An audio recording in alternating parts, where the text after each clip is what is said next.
The rescue shaft collapsed at the 42nd minute, and Tessival heard the human swear exactly once before he went quiet and got back to work. She had stopped expecting rescue at the 31st minute.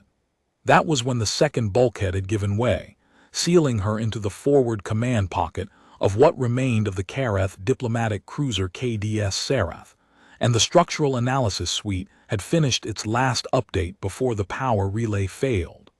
The suite had given her a 17% chance of surviving to extraction.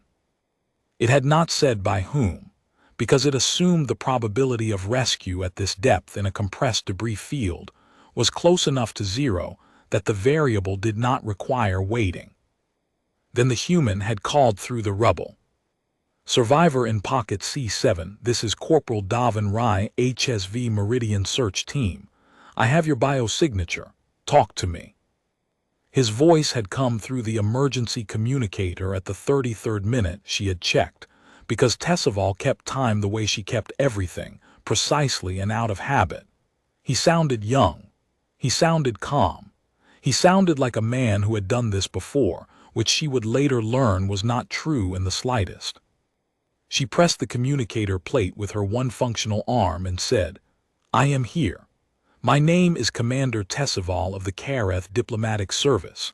I have a compound fracture in my left forelimb, possible spinal displacement in my lower thorax, and I cannot move more than 30 centimeters in any direction. The pocket is holding pressure, but the temperature is dropping." A short pause, then, "Okay, how's your breathing?" "Functional, I am scaled. Cold is the larger problem." "I'll get to you before that matters. Can you see any light at all?" "No." "All right. I'm going to put a locator beacon through the debris line. When you hear tapping, tell me if it changes pitch as I move it. That helps me find the angle." He tapped. She listened. She told him what she heard. He adjusted. They did this for 8 minutes while the temperature in the pocket dropped 4 degrees and the structural groan of settling debris moved through the hull in long, slow waves that she felt more than heard. Each wave told her the same thing the suite had told her. The Karath was not finished falling.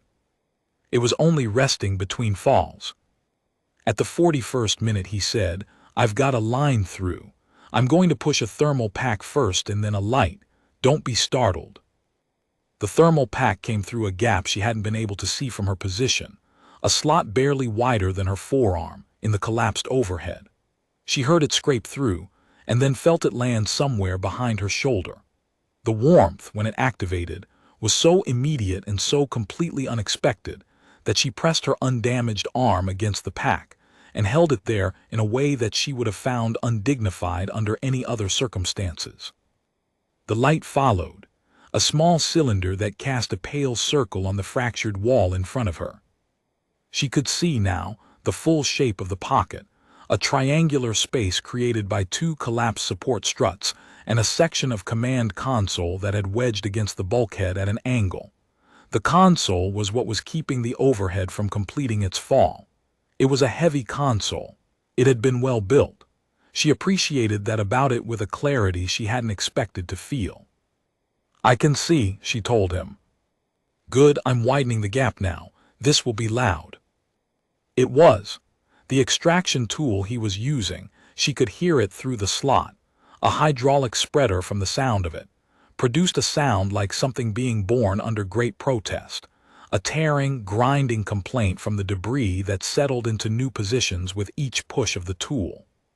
She kept her eyes on the console overhead. Its angle did not change. She monitored it the way she had monitored sensor feeds on the Karath's bridge before the collision, steadily, without display. The shaft appeared at the 42nd minute, a vertical channel of cleared debris, roughly circular, wide enough for a body to pass through. She could see light at the top of it. Real light, not the cylinder daylight from somewhere above, distant and clean, and she had a moment of wanting it badly enough that she pressed against the gap before she registered that she could not reach it. Then the shaft collapsed. Not the entire shaft, perhaps the lower third. A section of hull plate that the spreader had balanced on an unstable piece of conduit finally lost its grip, and approximately 200 kilograms of debris came down into the channel in a single sharp event. She heard the human grunt, a compressed sound, involuntary, and then a clatter, and then that single brief profanity she would remember for the rest of her life as the sound of a person reorganizing themselves around a new fact. Silence 4 seconds, she counted them. Then, still with me. Yes, she said, are you hurt? Bruised, shafts blocked again, lower section. I've got a good overhead anchor point I'm going to approach from a steeper angle. Going to take me a few minutes. Talk to me while I work. What would you like me to say? Anything doesn't matter. Just so I can hear you're still, just talk. She understood what he was not saying. He needed to know she was conscious. He needed her voice the way she needed the thermal pack, as evidence that the situation had not yet become the other kind. I was supposed to be at a diplomatic reception in 6 hours, she said. On the station at Previth Crossing, I had prepared remarks. Yeah, the hydraulic spreader started again. New angle. They were not very good remarks. I am a better commander than I am a diplomat. The appointment was a compromise. My superior believed I needed to develop my capacity for patience in conversation. A pause, filled with the sound of him working. I was going to tell the Previth delegation that the proposed trade addendum was, in my professional assessment, poorly structured and unlikely to achieve its intended purpose. A sound from above that might have been a short laugh. How was that going to go over? Badly. She shifted her weight carefully, keeping her fractured forelimb still. The thermal pack had brought the temperature in the pocket up to something closer to bearable. I had planned to say it politely. I believe you. She watched the light above the collapsed section. It was not changing. The shaft was still blocked, but she could hear him working, and the working was purposeful, and she had enough experience with purposeful work to understand that it was not the same as hopeless work. It had a different sound, a different rhythm. He was not clearing debris to clear debris. He was clearing it towards something. Why did you come into the shaft alone? She asked. A pause in the tool sound. My partner, Corporal Nisha, is keeping the upper section stable. She's on the spreader anchor at the top. I'm the smaller of the two of us, so I go in. You planned for this, for the collapse. We planned for a lot of things. You planned for a second collapse also. We planned for a lot of things, he said again, and this time there was something underneath it that she catalogued carefully, not bravado, not performance. Something quieter. The sound of a person who had decided, before he ever climbed into the shaft, exactly how far he was willing to go. She found that she did not have a ready category for this. She had served in the Karath military for 19 years. She understood dedication, discipline, calculated risk. She had not previously understood the particular kind of person who calculated the risk in full and came down the shaft anyway. Corporal Rai. Still here. I want to be clear that I am not requesting that you take unreasonable risk on my behalf. A longer pause this time. The tool sound stopped, then started again. I hear you, he said. I'm not.